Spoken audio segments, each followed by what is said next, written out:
Okay friends, இப்போ நம்ம current affairs பார்க்கலாம். முப்படைகளுடைய தலைமை தளபதி நமக்கு இப்போ யாருன்னா அனில் சௌகான். இவங்க தான் கடற்படை, இராணுவம் மற்றும் விமானப்படை இந்த மூணுத்துக்குமே ஒருத்தர் தளபதியாக இருப்பாங்க. அதுதான் முப்படை தலைமை தளபதி அப்படின்னு சொல்லிட்டு. இது வரைக்குமே முப்படைகளுடைய தளபதியாக நமக்கு குடியரசுத் தலைவர் இருப்பாங்க. இது தலைமை தளபதியாக யார் இருப்பாங்கன்னா அனில் சௌகான் அப்படிங்கிற இப்போ அப்பாயின்ட் பண்ணியிருக்காங்க. அடுத்து மக்களுடன் முதல்வர் திட்டம். இது எப்போ ஆரம்பிக்கிறாங்க அப்படின்னா ஜூலை 15 ஆரம்பித்து செப்டம்பர் 14, அதாவது நம்மளுடைய குரூப் 2 எக்ஸாம் செப்டம்பர் 14 அந்த டேட் வரைக்குமே நமக்கு மக்களுடன் முதல்வர் அப்படிங்கிற திட்டத்தை ஜூலை 15 ஆரம்பித்து செப்டம்பர் 14 வரைக்கும் செயல்படுத்துகிறாங்க. காவிரி நீரில் தமிழகத்துடைய பங்கு எவ்வளோன்னு கேட்டிருக்காங்க. 177.25 TMC. அதாவது ஒவ்வொரு மாதமோ இல்லை வருஷமோ இவ்வளவு தண்ணீர் தான் காவிரி நீரில் தமிழகத்துக்கு இவ்வளோ தண்ணீர் தான் கொடுக்கணும்னு சொல்லிட்டு ஒரு குழு போட்டு 2 ஸ்டேட்டுக்கு எந்த ஒரு ப்ராப்ளமும் வராமல் இருக்கிற மாதிரி ஒரு குழு போட்டு இவ்வளோ TMC தண்ணீர் தேவைப்படுது, இவ்வளோ கொடுங்கன்னு சொல்லிட்டு ஒரு அறிவிப்பு விடுவாங்க. அதன்படி இப்போ எவ்வளோனா 175.25 TMC. அதுக்கப்புறம் உடல் ஊனமுற்றோருக்கான சட்டம். இது எந்த வருஷம் கொண்டு வந்திருக்காங்கன்னா 1995. ஏன் இந்த உடல் ஊனமுற்றோர் சட்டத்தை நம்ம இப்போ பார்க்குறோம் அப்படின்னா, சாலினி தர்மானி இவங்க ஏன்னா ஒரு ஹிமாச்சல பிரதேசத்தை சேர்ந்தவங்க. இவங்க ஒரு சிவில் சர்வெண்ட் தான்.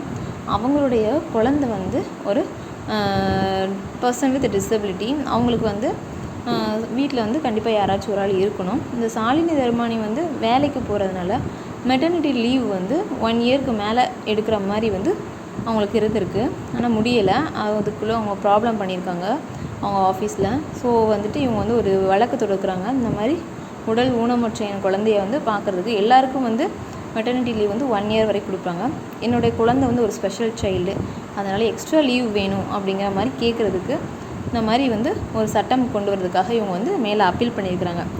கேட்பதுக்கு என்ன பண்ணுவாங்கன்னா, சாலினி தர்மானி இது எந்த கவர்மெண்ட்டில் இந்த வழக்கு நடந்துச்சுன்னா ஹிமாச்சல் பிரதேசத்தில் 2024 மக்களவைத் தேர்தலில் மொத்தம் எத்தனை பெண்கள் போட்டிட்டாங்க ஜெயித்தாங்க அப்படின்னா 74 பெண்கள் ஜெயிச்சிருக்காங்க 2024 மக்களவைத் தேர்தலில்.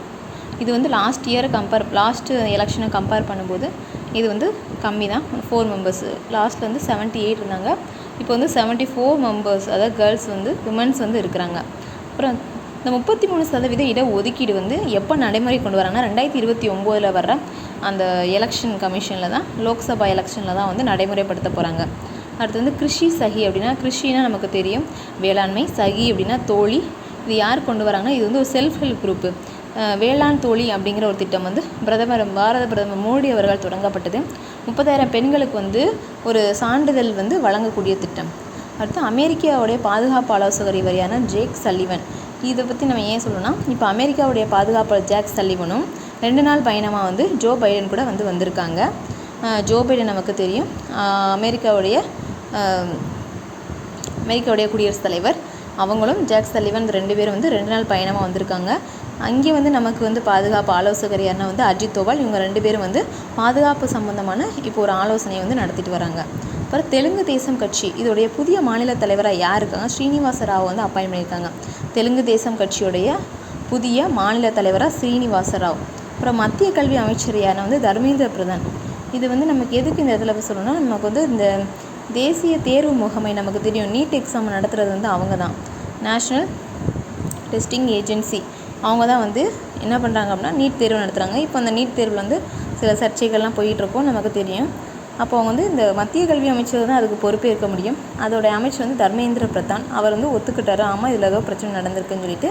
அதில் கொஞ்சம் கரப்ஷன் ஸ்கேம் நடந்திருக்குன்னு சொல்லி ஒத்துக்கிருக்காங்க. அதுக்கப்புறம் இந்த ரயில்வே வாரியத்துறை தலைவர் யாருன்னா ஜெயவர்மா. இவங்க முதல் பெண் இருக்கிறதுலே இது வரைக்கும் பெண்கள் யாருமே ரயில்வே போர்டில் தலைவராக இருந்ததில்லை. இவங்க தான் ஃபர்ஸ்ட்டு விமன் ஜெயவர்மா. இவங்க நம்ம எதுக்கு சொன்னால், இப்போ ரீசெண்டாக வெஸ்ட் பெங்காலில் ஒரு ட்ரெயின் ஆக்சிடெண்ட் நடந்துச்சு. கொஞ்சம் டெத்து அதில் இருந்ததுனால நம்ம இவங்க இதை படிச்சுட்ருக்கணும். அப்புறம் ஹஜ் யாத்திரை நமக்கு எங்கே நடக்கும்னா சவுதி அரேபியாவில் நடக்கும்.